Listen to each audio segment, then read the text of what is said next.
Cumberland traffic, 10.4041 uniform, departing 11 glider.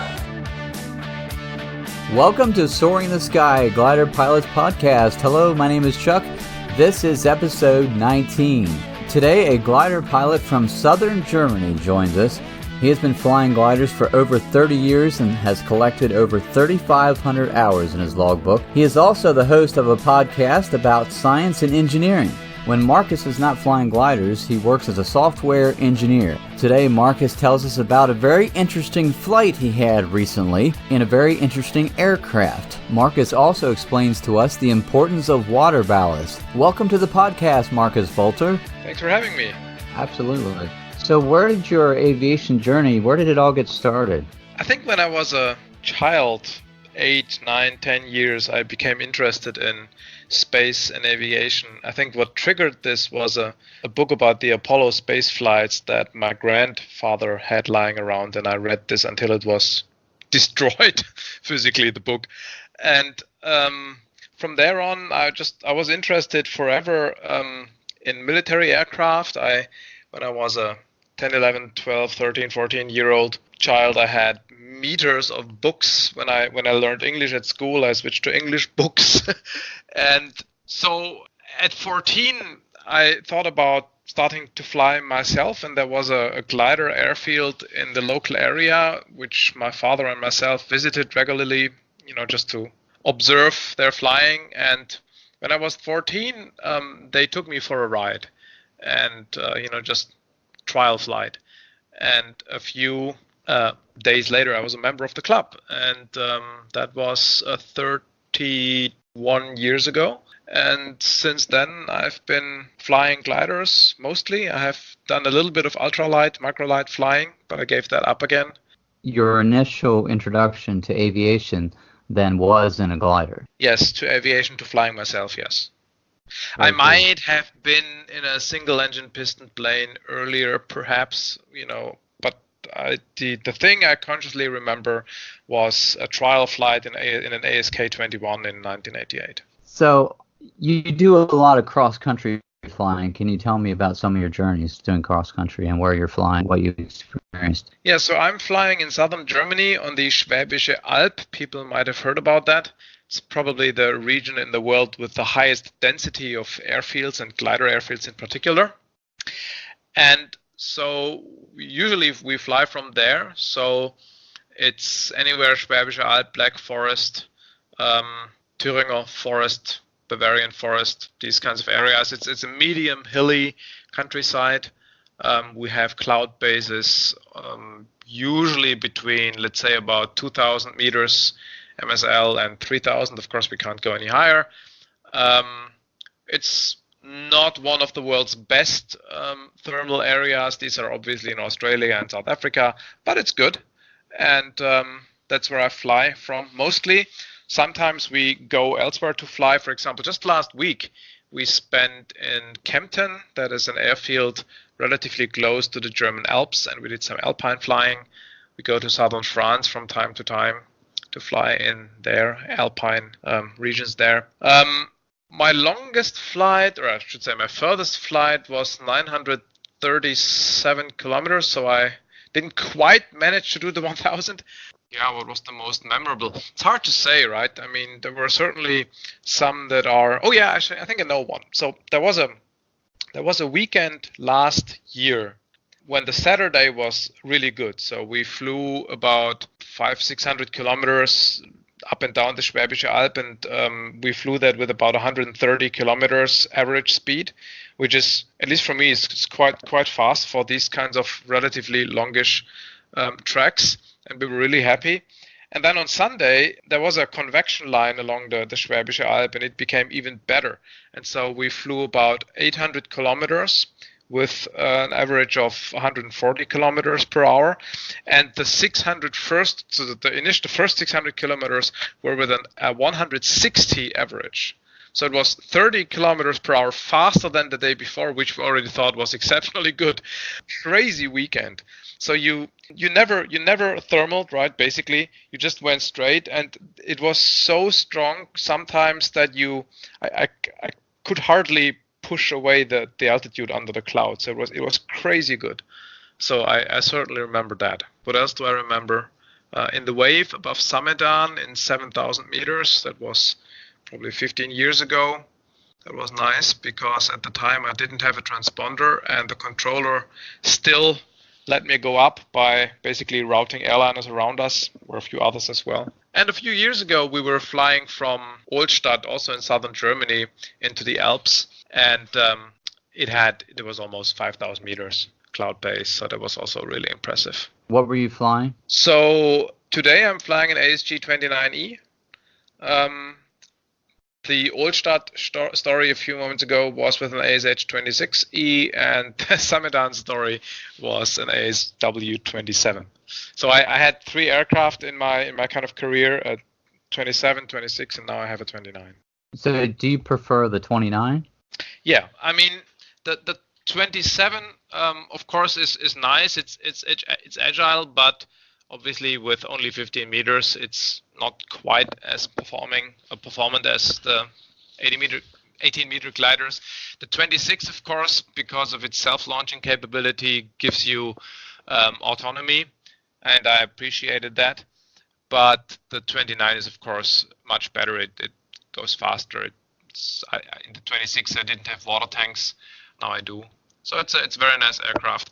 I have to admit that 2 years ago, maybe 3, Schempirt let me fly the prototype of the Ventus, of the 3, the new Ventus. I think it's called the new Ventus, not Ventus 3. And it's better. It's nicer. It's much more agile than the 29. Traditionally, I'm a Schleicher fan as opposed to a Schempirt person, but I have to admit the Ventus 3 is really nice. For those that aren't familiar with the water ballast, can you give us a little bit of explanation why you would want to use the water and rather than not?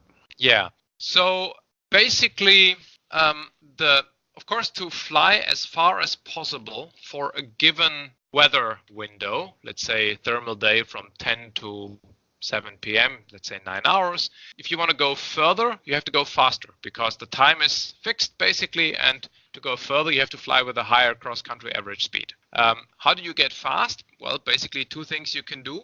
You can climb in good thermals. So the time you spend with cross-country speed 0 while you're climbing gets shorter, right?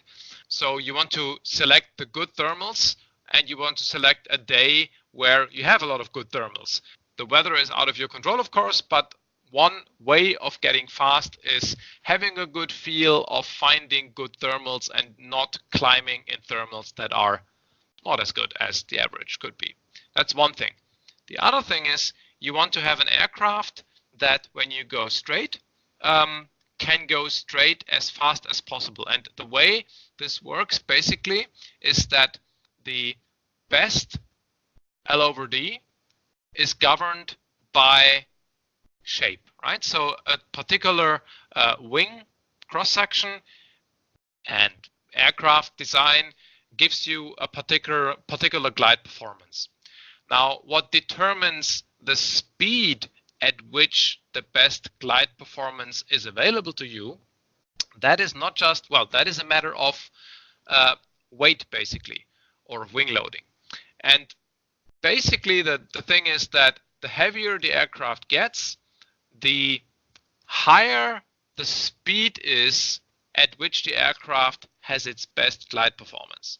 So when you load up an ASG 29 with 100 liters of water or even more, then the speed of best glide is 10 to 15 kilometers higher, meaning you can glide faster without paying a performance penalty.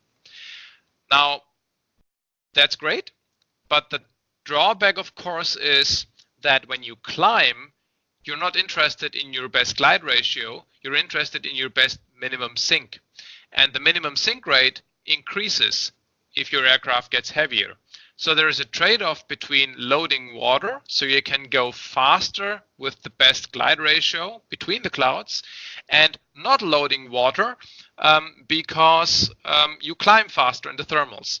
And now McCready's theory basically tells us that the better the weather gets, the more important it is to go fast between the clouds as opposed to climbing in the clouds. And so the better the weather, the heavier, the more water you load, so you get better glide performance, and you're kind of happily paying the price tag of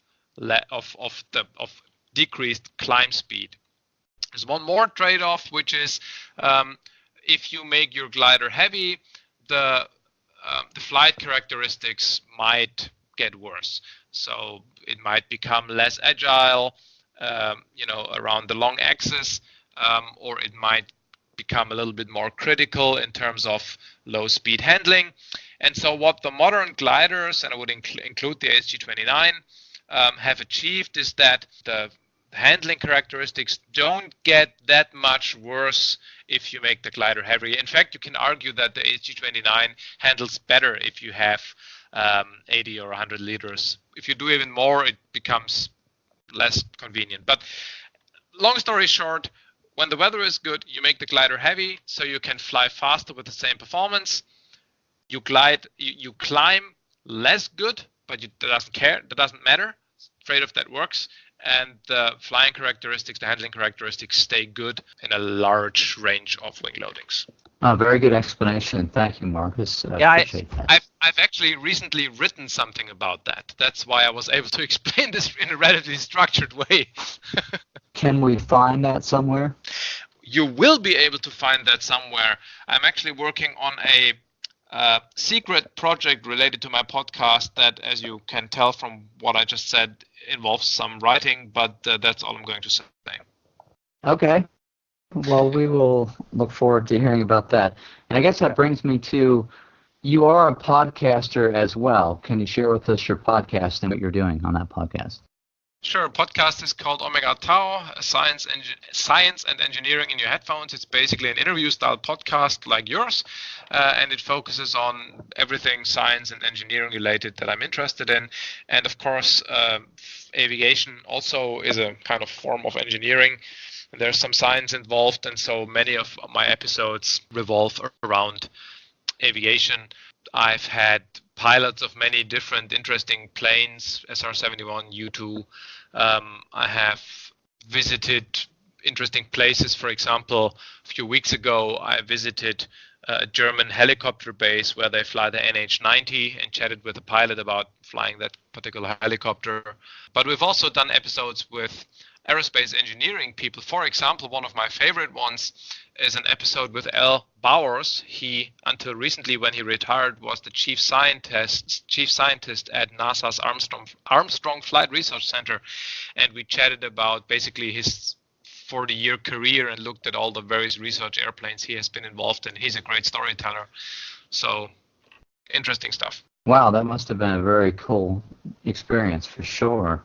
I actually did listen to the helicopter one, and I enjoyed that very much. I'm happy to catch up because I just recently found out about your podcast, so I have a lot of good listening to do.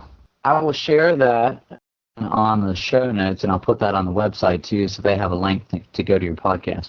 Yeah, and I'll do the reverse, of course. I've actually been trying to motivate a bunch of German glider pilots to start a German Segelflug podcast, right? To talk about gliding in Germany. Haven't been successful in motivating people, so I'm really, really happy about the fact that you've started one, a more, I guess, English language focus, but still, I think that has been a long time coming to have a podcast about gliding, so I'm really happy about that. Thank you. I appreciate that. Is there anything I can do to help? I think that'd be great if you started that. Yeah, I'm not going to start it because I have enough podcasting stuff to do. Yeah, I understand that for sure. It's more work than you realize until you get into it. But I'm enjoying it. But it is a lot of work for sure. Yeah, I agree. But it is a lot of work. Now, recently you had a very interesting flight on an interesting aircraft. Can you tell us about that? Yeah. So going back to my childhood, the airplane I was really in love with was the F-16. When I was about 12 years old, I asked my English teacher to help me write an English language letter to General Dynamics so they would send me some pictures of the F-16 because of just pre-internet, right? So you couldn't just Google them and have millions of pictures. And so ever since, it was a dream to fly in an F-16. And in fact, one thing that triggered Omega Tau was that in 2008, I think, a US podcaster, Steve Tupper, Airspeed Online is his podcast. He got to fly with the US Thunderbirds, the Air Force Air Demonstration Squadron, basically as a media person, right? So he just got to, as a reporter basically for his podcast. And I said, okay, I'm going to start my own podcast and I'm going to do this until I get to fly on an F-16. And then I'm going to stop. Nice. And so this really was my big goal. And so earlier this year in January, I wrote an email to Thunderbirds and said, hey, I do this podcast thing and I'd really love to fly on one of your F-16s. And, basically I wrote an application applying for a media flight. And for some reason, I still don't quite understand, they said yes. And so on June 7, I was in Fort Wayne, US, and flew for about an hour in the backseat of an F-16. And that really was, it's obviously awesome, right? This is just really cool. But for me, it was really this kind of fulfillment of this very long-lasting dream. So it was a big deal for me. Can you tell me about that flight as you jumped in the cockpit and went, like kind of start to finish? How did that go? So before we actually flew, there was a briefing with their flight surgeon, right, who told us about how to handle Gs and how to not get airsick. Then there was the whole suiting up experience where they gave us the flight suit and the G suit and the mask and the helmet and all of that stuff. And then there was a little briefing with the pilot. So all of this took about 3 hours. And then, so I started at around 7 in the morning. And then at about 10, we stepped out to the aircraft and got into the cockpit. I was helped by the crew chief. And then the cool thing was that so usually the Thunderbirds, they fly 2 civilians or celebrities or media people for each air show they do. One of them flies on Thursday afternoon, the other one flies on Friday morning. And I opted for the Friday morning because I was still jet lagged, and so it's better to do it in the morning. And so the guy from the Thursday afternoon, his flight was rescheduled because they arrived late, and so he also flew on the Friday morning. And so luckily they brought 2 F-16Ds, 2 two-seaters, and so we flew together, like everybody in their own F-16. And so we both went out, we took off more or less at the same time, and then we flew to a MOA, to a military operations area in the region. Took us maybe 5 minutes. Oh, well, takeoff was cool because it was an unrestricted takeoff, right? So afterburner, taking the aircraft from the one runway and then, pulling up to 60 degrees and going what felt like straight up. Of course, it was not straight, but 60 degrees. But anyway, we made it to 10,000 feet in about 10 seconds, which is obviously totally crazy. Oh, my goodness. I looked Wow. it up on Wikipedia. The F-16 has a climb rate of 240 meters per second. I don't know what that is in feet per minute, but it's a lot. Yeah.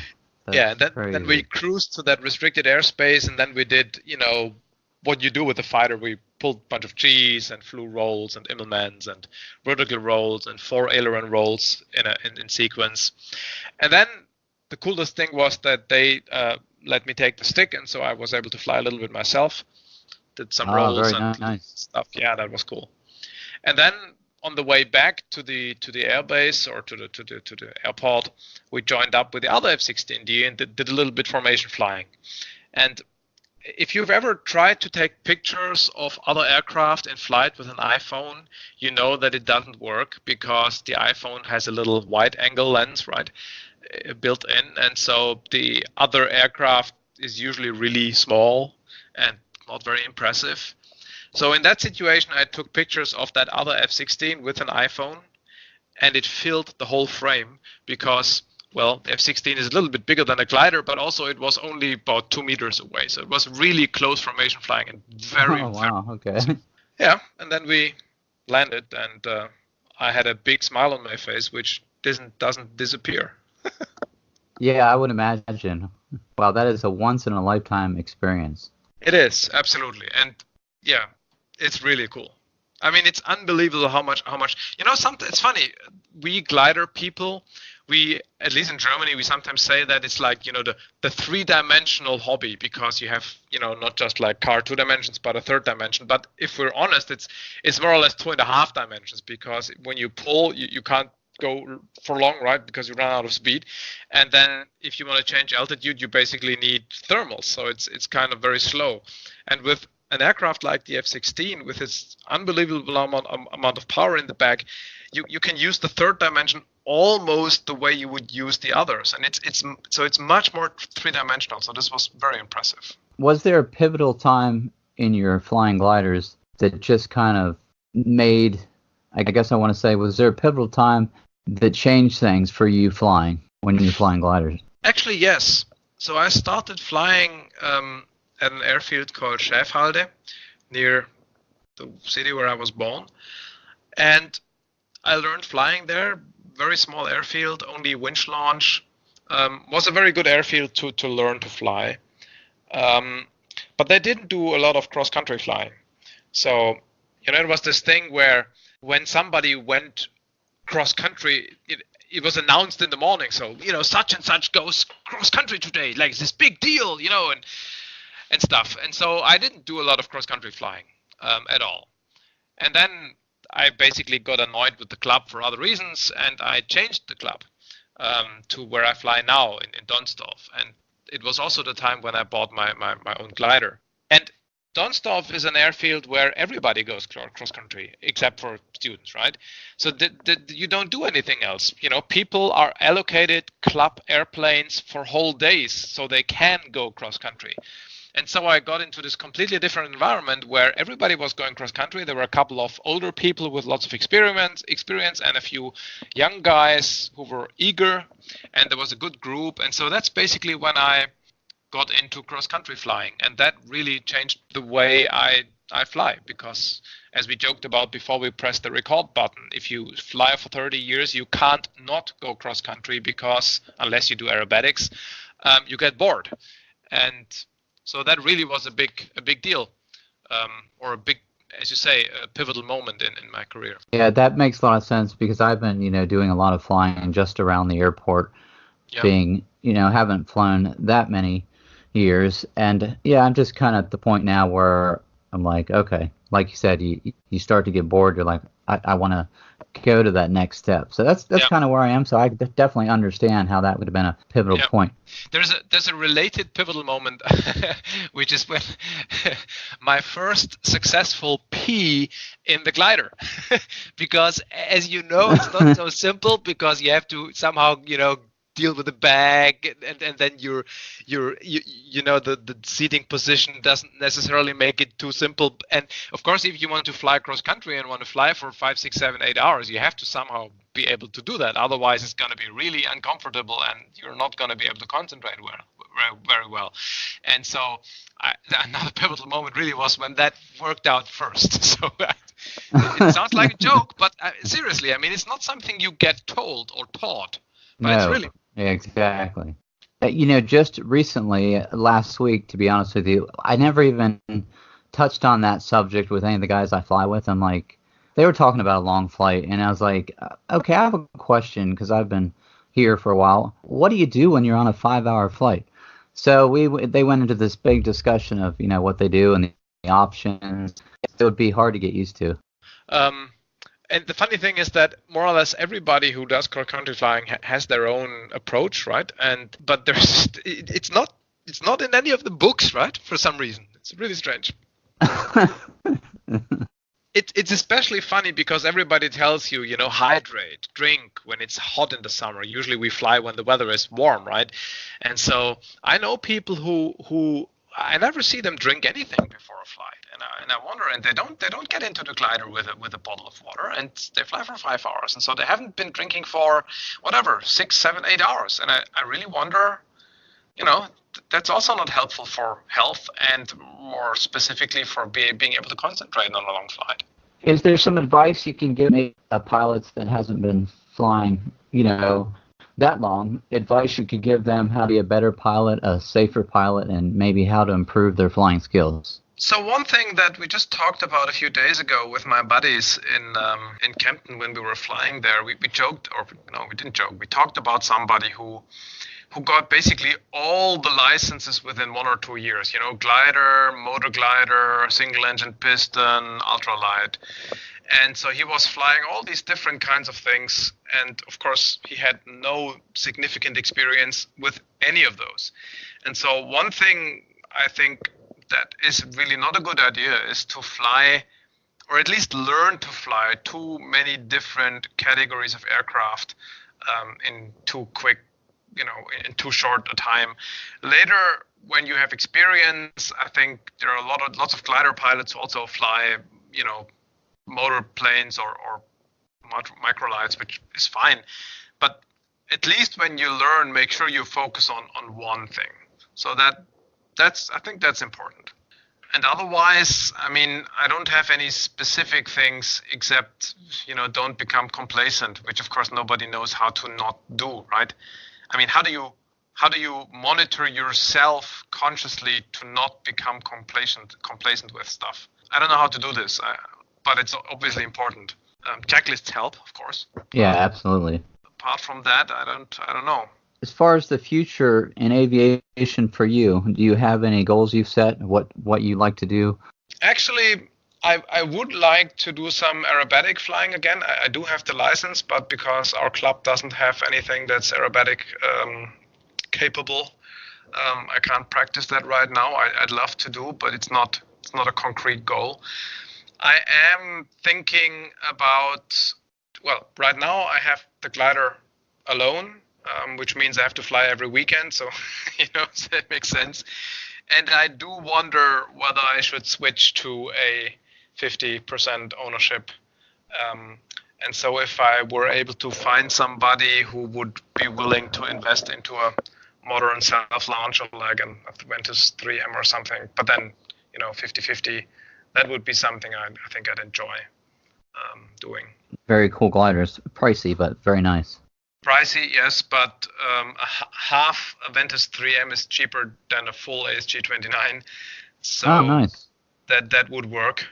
Yeah, it sounds stupid, but I am getting older, and so from time to time I actually like to have a weekend where I just relax and not do the flying stress, which is, it is stressful in some way if you do it kind of seriously.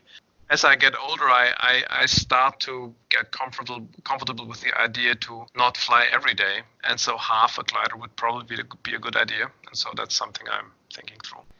Definitely appreciate your time. I know you're a busy guy, but yeah, I definitely appreciate the whole podcast thing. I'm learning how busy that can get. Got that going on. I will continue to listen to your podcast. I do greatly enjoy it. And like I said, recently found out about it, but yeah, downloaded that and listening. And we may check back with you. I'd like to check back with you in the future and see what's going on with you and if you got back into some aerobatics or what's happening. So yeah, it's good to have you. It's great to have you today on the podcast, and thank you for that. Yeah, thanks for having me. It was a pleasure, and talk to you at some point. We will be looking forward to that. Thank you, Marcus. And also, something else we are very much looking forward to is seeing some of you at AirVenture Oshkosh 2019. You can find us hanging out there at the SSA booth. I will be there on Friday and Saturday. That's going to be July 26th and 27th. I would like to have a meetup. Send me an email.